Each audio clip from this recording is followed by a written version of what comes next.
So in this example, we'll use a program called Transpose, and it'll be set up very similar to your programming assignment 8, where Transpose is using arrays instead of vectors, and everything is set up with functions, but not organized into a class. So Eder had this one transpose function built in the book, and basically what a transpose does is it just flips the vector along, the matrix along the middle. So let me run the program and I'll show you. Right now it's only set up to do a 3 by 3. So if we do the matrix values, I'm just going to do consecutive values so you can see better what's going on. Then it just prints out the matrix to confirm that we got all the values into the matrix. And then the transpose, again, it's just, think of the diagonal here as the mirror, and then you're just mirroring it up. So what was in the second row here now becomes the second column, and so second row, first column becomes first row, second column, and vice versa. So the 4 and the 7 get mirrored up to here, the 2 and the 3 get mirrored down to here, and then the 8 and the 6 change places. And then you can see this function that Eder's created. It's just a set of 2 for loops, so it's going through all of the offsets in your two-dimensional matrix, and BT is your transposed matrix, B is your original matrix, and it's just flipping the rows and the columns. So the row column here is the same as column row of the other value. So around this, in order for this to work, we have to also have a function that'll load it up. So I created this one, and then we have a function to print out the matrix. So I've created this function, and then here is the main to drive everything. So we're going to set up the 2 arrays. They're both integer arrays. We'll run load it, we'll run print it, and then we'll run transpose and then print it again. Notice that when we are passing arrays, we have to give it the number of columns, and so that would be the number of incalls, number of columns here for our original matrix, but then the number of rows becomes the number of columns in our transpose matrix because we're flipping the rows and the columns. So this is a second way that you can define things that work kind of like constants. So we talked about the # define before. The idea with the # define is it's a find and replace that runs before your program runs. So wherever you have incalls, and it's, remember, C++ is case sensitive, so in this case this one would be replaced by this number 3, and anywhere where you had in rows in all caps would be replaced with this number 3. So that's how this program is working. Our previous one that you're working on for program 8 had a constant that was defined there, but either way works when you're passing arrays. So let's start working on getting this converted over. So our first step is just to go ahead and create some vectors instead of the arrays. And we need to go ahead and include vector. So we've got # include vector here. And let's just start in main and create those 2 vectors. So it'll be std : vector. Remember that we're going to use the less than and the greater than signs. And then inside the less than and greater than signs, we're going to do another vector. So we're going to do a vector of vectors to create the two-dimensional vector. And then the interior type of this vector would be the same int that we had there. So let's call this vector m. And then let's also create another vector mt. Now that we've got those 2 vectors, let's comment those out. So on the main side of things, we're going to just be sending these 2 vectors to load it and then print it, transpose and print it. That's really the only change that we needed to make within main. So now let's look at our receiving end of things. So let's do load it first.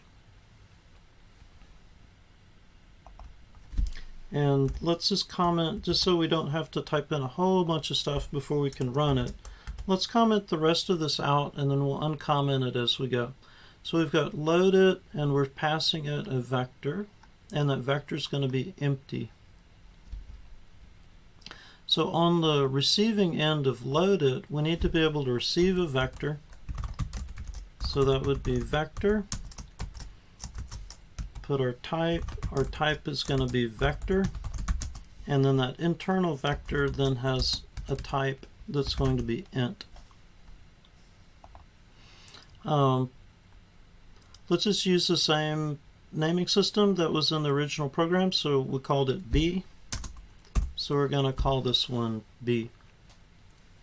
Now we've got to do one other thing. Remember that vectors are passed by value by default, so it's making a copy, and then whatever we change to the copy won't get passed down in main. So we could either have it return the vector and then receive it in main, or if we want to keep the same format, we can put in that reference operator, the ampersand, in front of B. Now it becomes a pass by reference.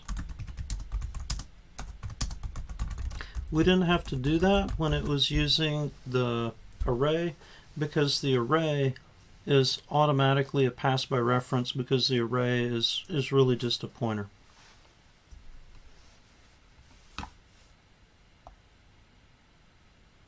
Okay, we're going to fix that, so we'll take this out. Then we have a different incalls and inrows defined. We're reading in incalls, we're reading in inrows. Now before we start packing stuff onto this vector though, we need to resize it.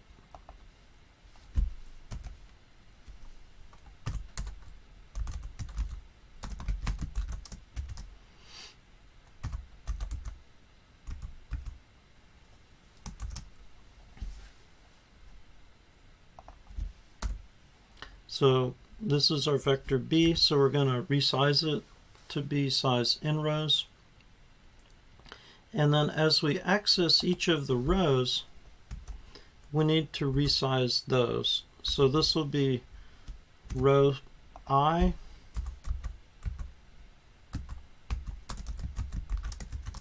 and then we'll resize that row to have incalls.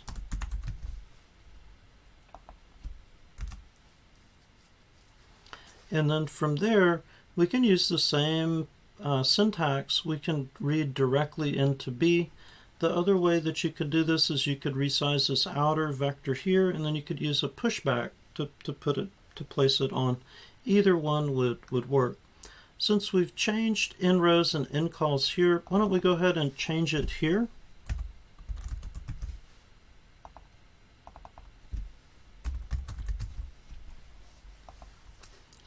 That way we've already got the code in there for when we finish up changing it to vector, and then the second step would be encapsulating all this stuff in a class.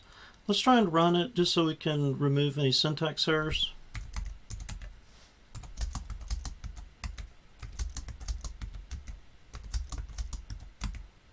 Okay, so it looks like it's running without any errors.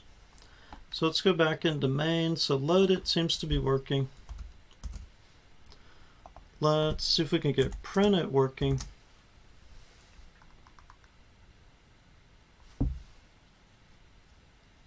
And same thing on this receiving end. We need to receive that vector of vectors.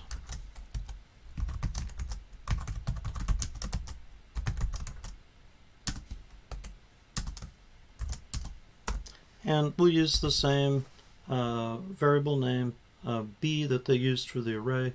We'll receive it here. With this one, you could also do a pass by value. It would be okay because you're not making any change to the vector. But just to keep it consistent, let's just do a pass by reference there. Now we don't have a way really to pass in rows and in calls at this point, so I'm going to leave this capitalized and then we'll fix it a little bit later when we combine it together into a class.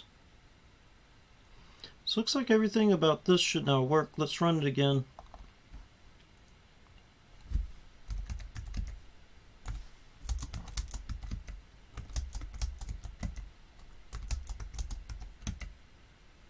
Okay, and it's printing out our matrix, so that part looks okay. Now let's work on the next part, which should be transpose. And we've already fixed print it, so there's not really any reason to block out print it. What I'm doing by blocking out the code, though, is I'm trying to just work on one thing at a time and get that one thing at a time working. Usually when you're programming, it's much easier just to do the one thing at a time than to try and make everything all work at the same time. Okay, so now we need to receive two vectors. And it's the same thing, vector of vectors of internal type int.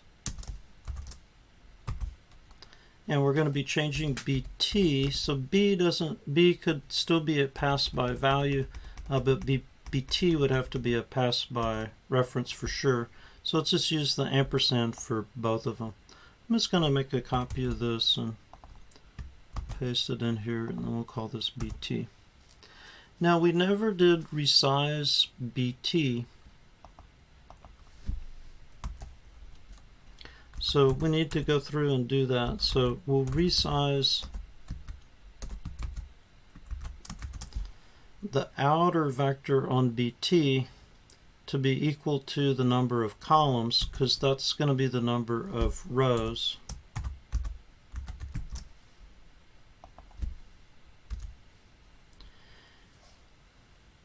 And then we also need to resize bt before we hit this statement. So that means we're going to have to go ahead and add a for loop in here.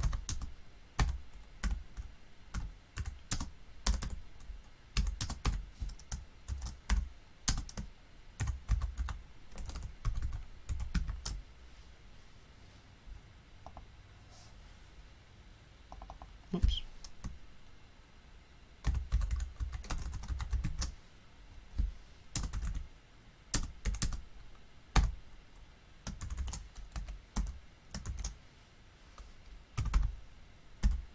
And then these will be our columns, which will be our rows in our transpose matrix. So we'll resize each of these columns, which are now rows in our transpose matrix, to be to have the right number of values.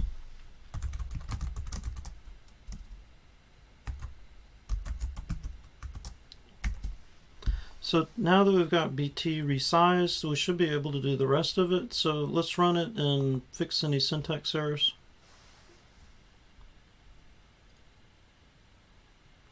Oops, and I typed an I there instead of a K. Let's try it again.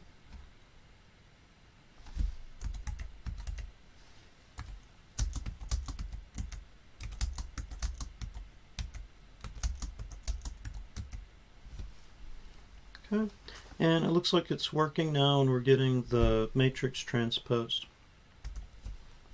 So then our next step is, now that we've got all these functions working and we've got main working with the functions, now we want to see if we can encapsulate those functions into a class. And that's going to allow us to do a really important thing, which is if we have a transpose class, then anytime we need to do this mathematical transpose, we can just include that class in our program, and just with minor changes we should be able to get it up and working. So let's try and create this transpose class. So let's create our class prototype.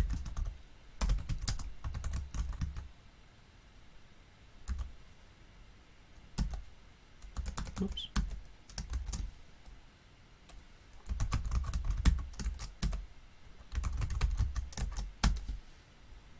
So we know under public we're going to have a constructor. Why don't we just use a default constructor?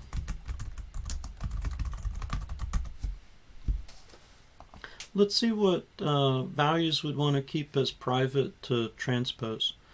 So one thing that we could keep as private to transpose would be the vectors, those 2D vectors, because right now we're creating it in main, but we're not doing anything with it in main. So might as well just keep that private to the class. And then we wouldn't have to keep passing them around everywhere.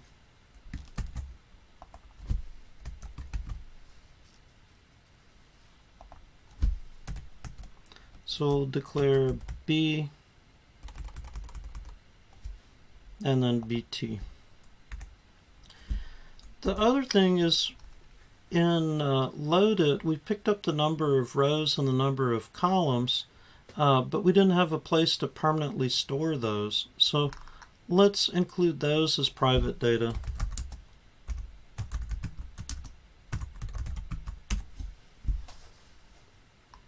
And then now we just need to include our functions. So let's just grab the function name here and then see how we'd need to change them inside our class. So it's still return type void. Transpose would still work. But we won't need to pass anything to it because all of this is now private.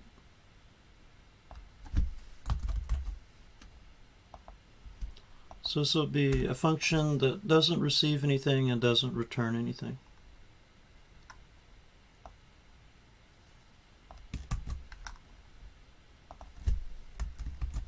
Let's take a look at loaded and what we might need to change with loaded.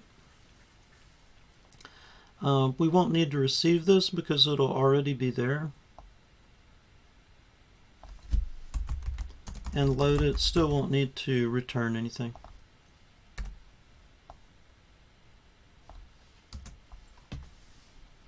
And then let's check and see what we need to do with print it.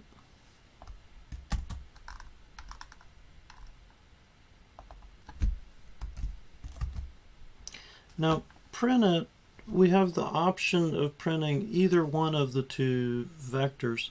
So we'll still need to be able to either have print it do both vectors, or we'd have to select. Why don't we just go for print it doing both of the vectors? I think that'd be the easiest solution.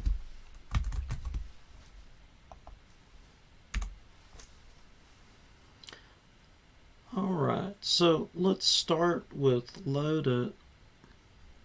So we've already got incalls and inrows defined in our class, so let's fix that. Let's make this be part of our class.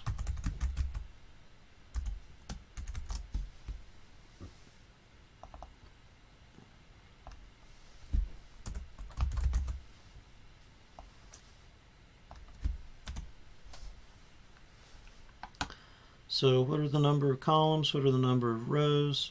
Everything else should work okay with this. We're resizing B here, and this should be fine.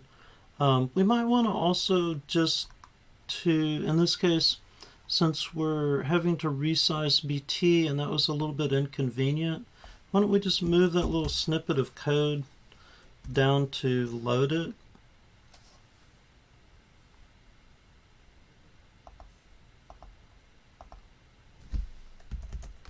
And see if we can incorporate that in our loop here. And that might be a more efficient way to do this. So if we resized this to be incalls,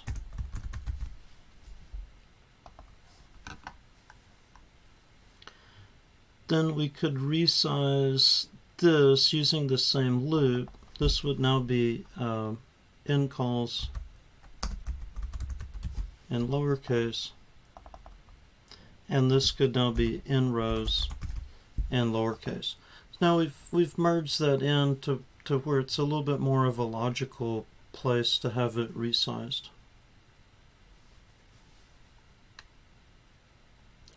Let's do our function to print the matrix.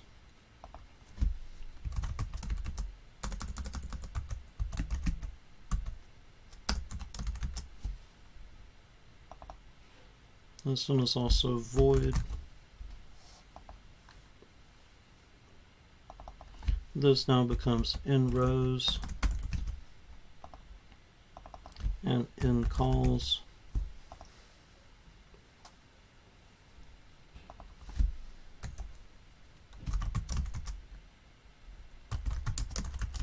And let's go ahead and prompt the user that we're going to be printing out the original matrix.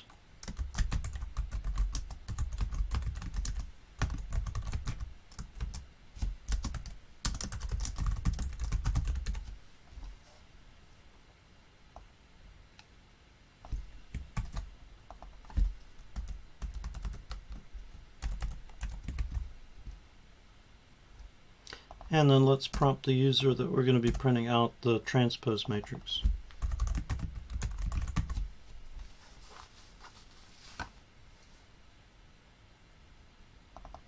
Transpose matrix columns and rows are switched.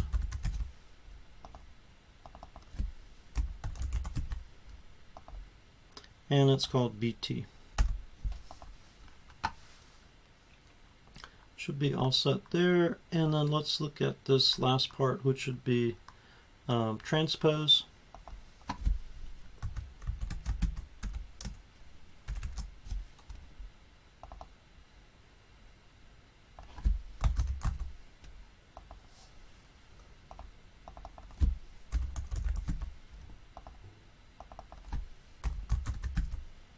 And we'll swap that around. At this point, we already resized them earlier, so we shouldn't have to do anything else here. Let's comment out these # defines. And then as our last step, let's go back into main and set main up so that main will work with this new thing. So we no longer need to define the vectors because they're defined up in the class. But we do need to create an instance of our class. So we need to do one more thing, which is we need to create our constructor.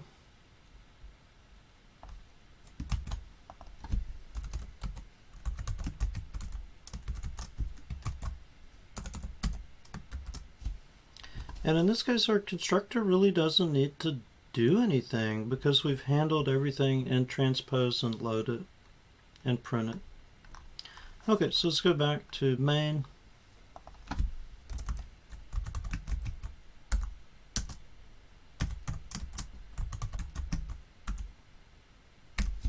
So we'll do the class name, and we'll use transp, and then whatever you're going to call the instance of the class in your program. And then instead of load it, we can just use the instance of our class.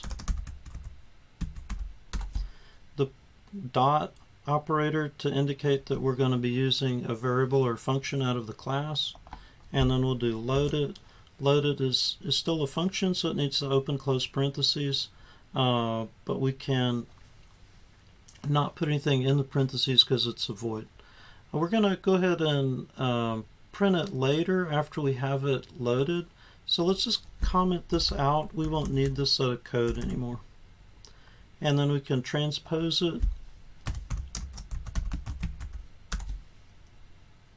And again, this one's a void, so we still need the open close parentheses, but we won't have anything in there.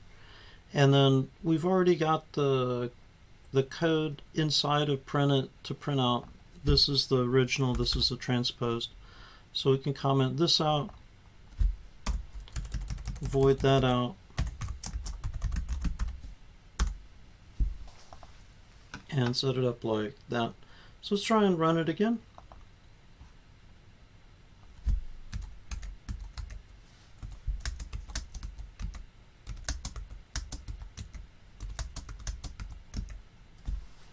And let's double check. So it looks like the first matrix got loaded in, and then there's our transposed matrix. Now we also tried to create a program that's very much general. It no longer requires it to be a 3x3. Let's see if that part of our code's actually working. So let's try 4 columns and 3 rows.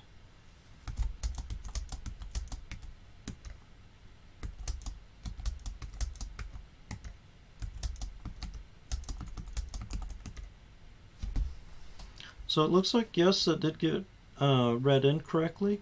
And then when we transpose it, then this first column should now be our first row, our second column should now be our next row, and so forth and so on.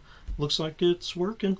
So we've managed to now create a class that's fairly easy to include in a new program, and then we've also managed with Vector to be able to have a program that's adaptable so that it fits any size of matrix that you want to print in. So as you're working through program 8, try to follow this same procedure. Just take it really slowly, try to get things converted over, make sure that your input-output's working, and then start converting things over to Vector. Make sure your program is working with Vector first. Then once you've got your program working with Vector, then think about trying to create your class prototype. Once you've got your class prototype working, then start converting those functions over to be member functions of your class prototype.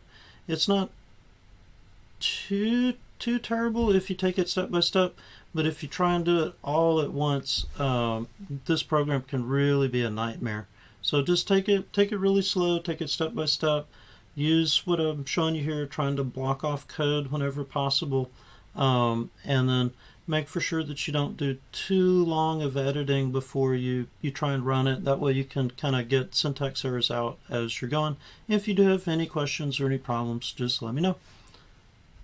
Thanks for watching.